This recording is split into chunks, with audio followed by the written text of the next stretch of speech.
She tried to poison me with a cup of coffee during a supervised visit. I just stared at my father-in-law, Kenneth, trying to get my brain to catch up with what he'd just said. The words were hanging in the air of his ridiculously expensive study, smelling of old leather and even older whiskey. My hands were shaking, not just from the adrenaline of the last few weeks, but from a profound, world-altering shock. I reached for the worn leather duffel bag on the coffee table between us, my fingers fumbling with the zipper. Inside was a meticulously organized nightmare. I pulled out stacks of documents, bank statements showing massive, untraceable transfers to offshore accounts and names that sounded like they belonged in a fantasy novel. There were photos, too. Pictures of Mystic Eko, my wife Rebecca's life coach and spiritual guide, from 20 years ago. She looked exactly the same, uncannily so, except for a ridiculously dated, feathered hairstyle. The same serene, knowing smile, the same eyes that seemed to see right through you. It was the smile that had charmed my wife and systematically dismantled my life. Kenneth, a man I'd always seen as the unshakable titan of industry, looked broken. He grabbed the crystal decanter of whiskey and refilled his glass, his hand trembling slightly. That woman, he slurred, gesturing vaguely at the photo. Mystic Eko. She's not who you think she is. He took another long, desperate drink. She's Rebecca's real mother. The room actually spun. I had to grip the edge of the heavy mahogany coffee table to steady myself. What? The word came out as a strangled whisper. 20 years ago, I had an affair, Kenneth confessed, his voice cracking. I was young, stupid, thought I was invincible. The story poured out of him, a torrent of long-buried secrets and regrets.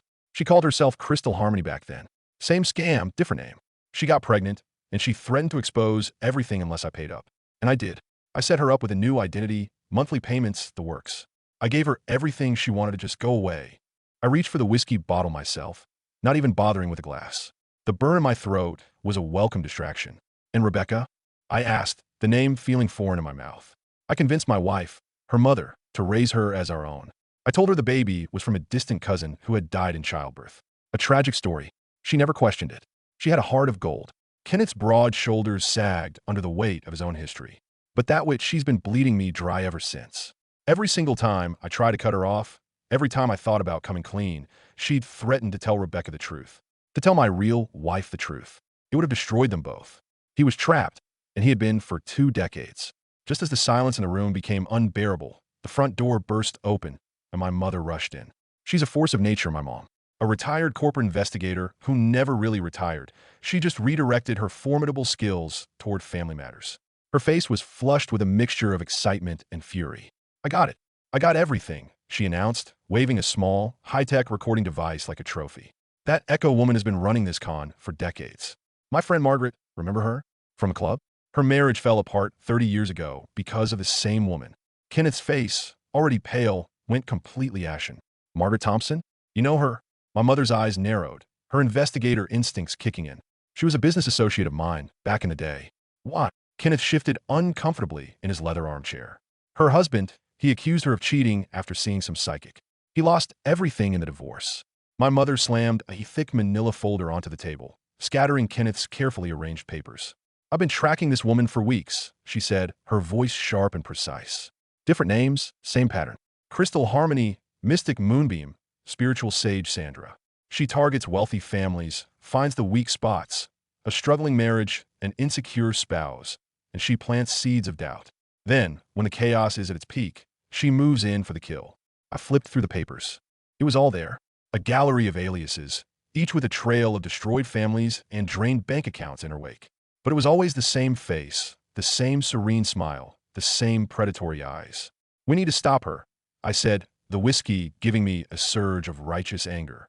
I stood up, pacing the room, before she destroys anyone else. Kenneth let out a bitter, hollow laugh. You think I haven't tried? She's got protection. Judges, cops, city officials. They're all on her payroll. Well, they're former clients who don't want their own dirty secrets exposed. She's untouchable. As if on cue, my phone buzzed. Rebecca's name flashed on the screen. For a second, I thought about ignoring it, about letting it go to voicemail. But a cold dread twisted in my gut, and I answered. You need to come home. Right now. Her voice was ice cold, stripped of all the warmth and love I once knew. Or you'll never see the children again. The line went dead. I looked at my mother, then at Kenneth. The blood had drained from my face. She's got the kids. We raced to the house in 3 separate cars, a frantic, disorganized convoy of dread. I got there first, my heart hammering against my ribs. I found Rebecca standing on the front porch, a sentinel guarding my life. Our children, Sarah and Tommy, were beside her. They saw me and started to run, their little faces lighting up. Daddy! But Rebecca's arms shot out, grabbing them, holding them back. Don't touch them, she hissed, her eyes wild. I know what you did, Rebecca, I said, trying to keep my voice from shaking. Mystic Eko, she's not who you think she is. Please, let's just talk about this rationally. Rationally? She laughed, a high, sharp sound that splintered the quiet afternoon. Mystic Eko showed me everything. The spiritual residue, the energy patterns in the house. She showed me what you've been doing. How you've been touching our daughter inappropriately during bath time. The words hit me like a physical blow. I couldn't breathe. My vision tunneled. Sarah started crying, a confused, scared little sob. Tommy, bless his heart, just clung to his sister's leg, his thumb finding its way into his mouth.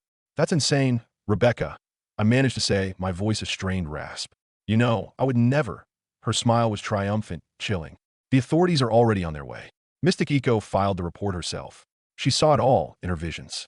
She had to protect them. And sure enough, 2 police cars, their lights flashing silently, pulled up to the curb. They were followed by a sterile white van marked Child Protective Services.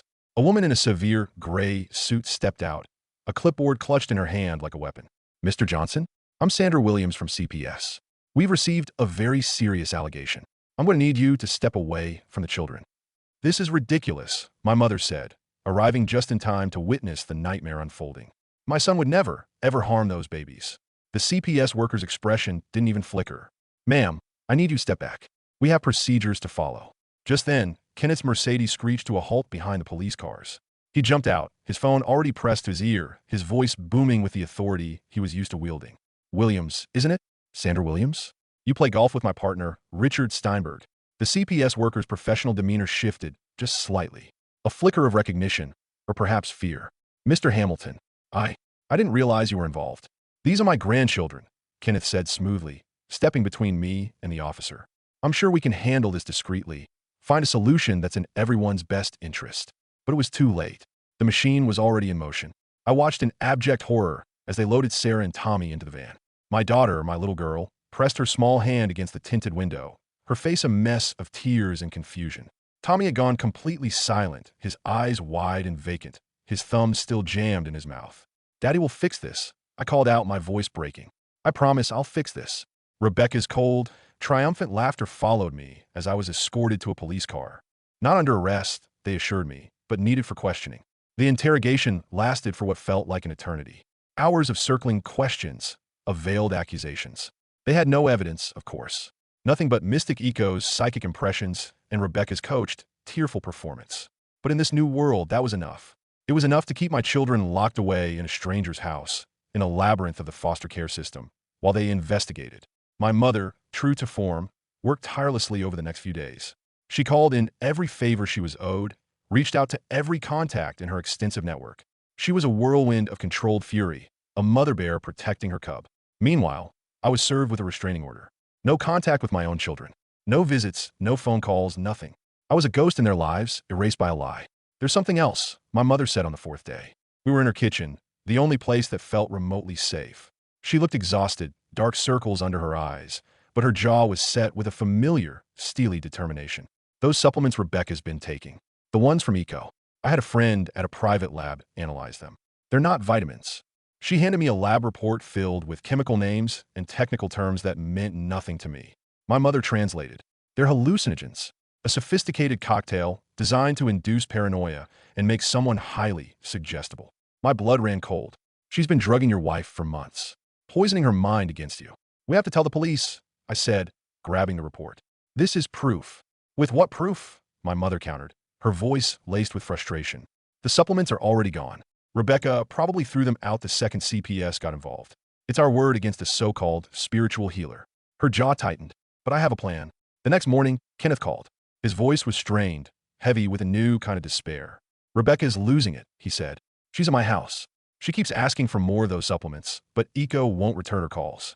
She's threatening to hurt herself if she doesn't get them. Let me guess, I said, the bitterness sharp in my voice. You want me to help? There was a long pause.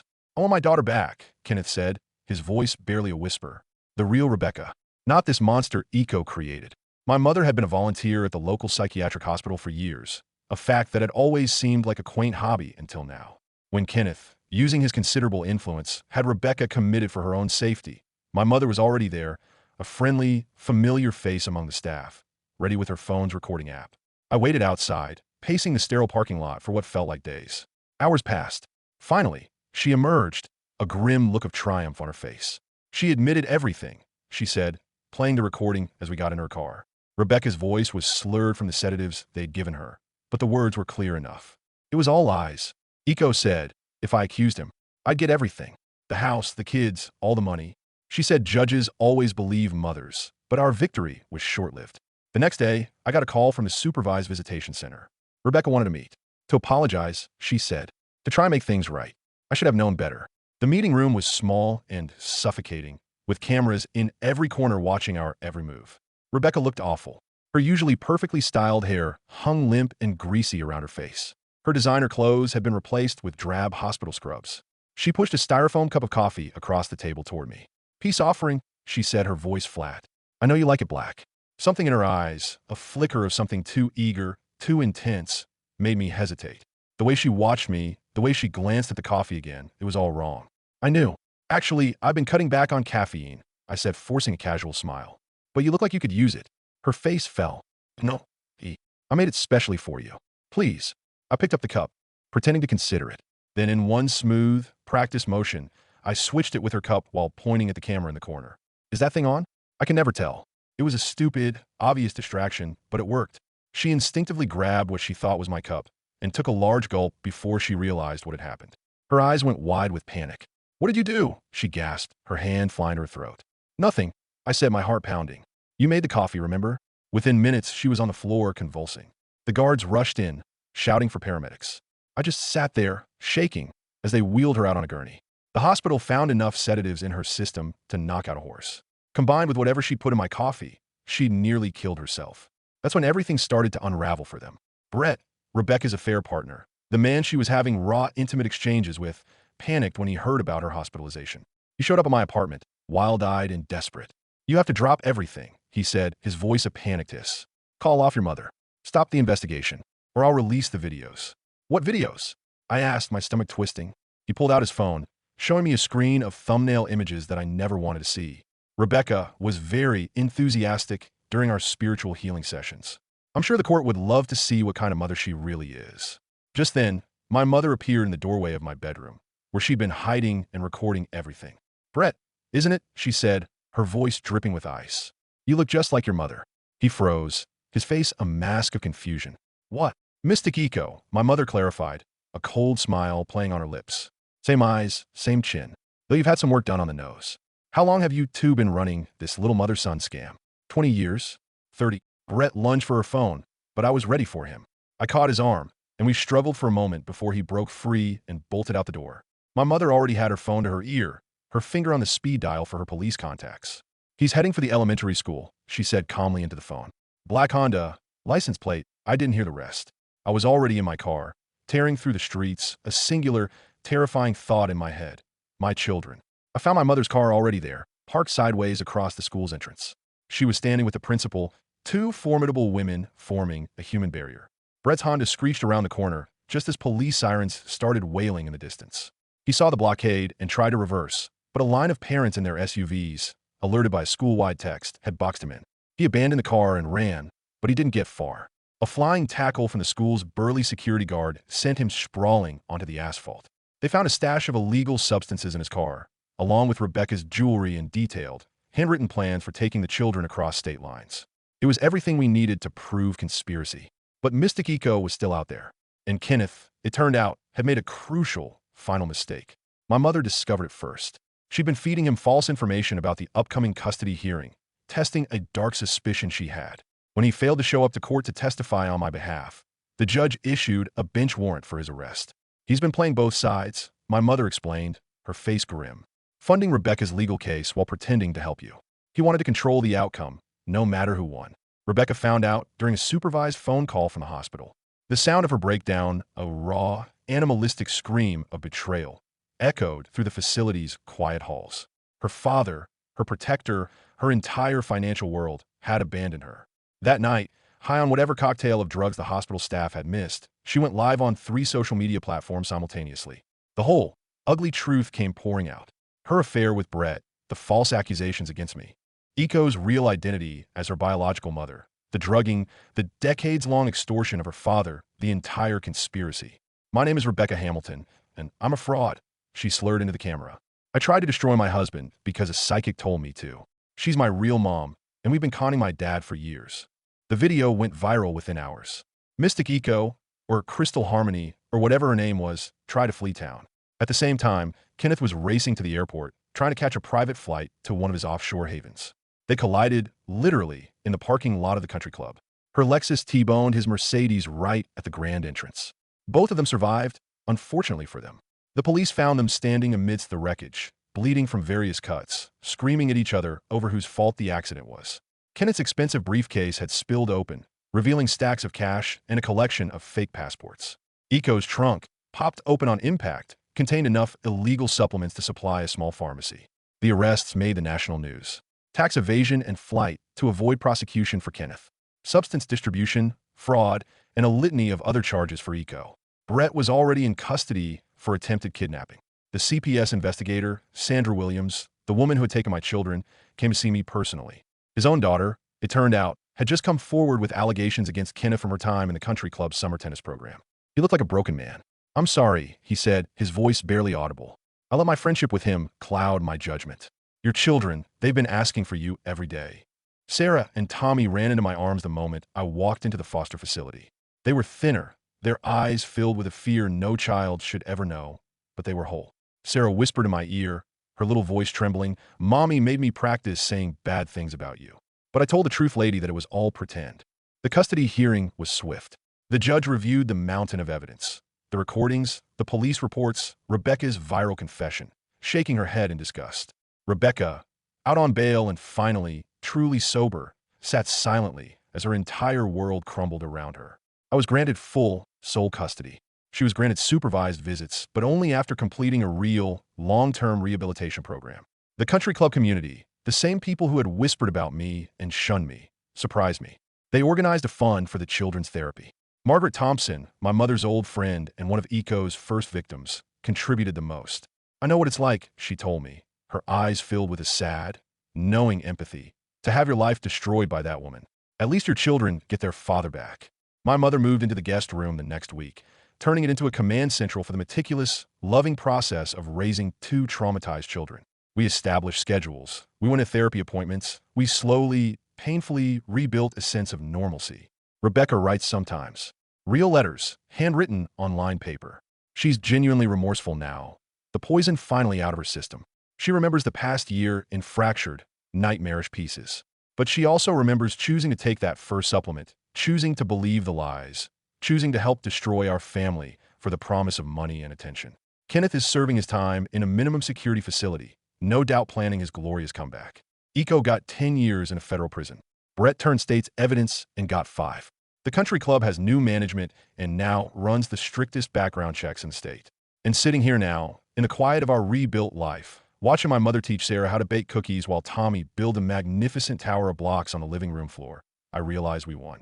Not in the way I ever would have imagined, and not without scars that will last a lifetime. But we survived. My children are home. They're safe. They're healing. And that, I've learned, is more than enough.